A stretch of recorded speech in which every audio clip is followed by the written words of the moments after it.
বাবু, ব্যস্ত আছিস? তো অফিসের কাজ করছিলাম, বলো।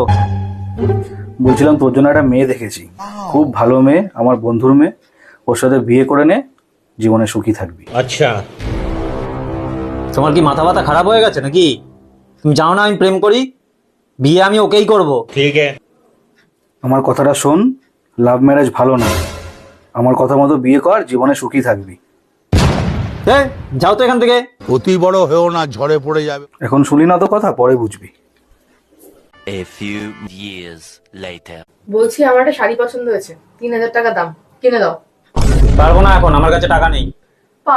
টাকা নেই মানে? কোথায় যে রাখলাম? বউয়ের থেকে আমার বাঁচাও। আচ্ছা। मंगल भवन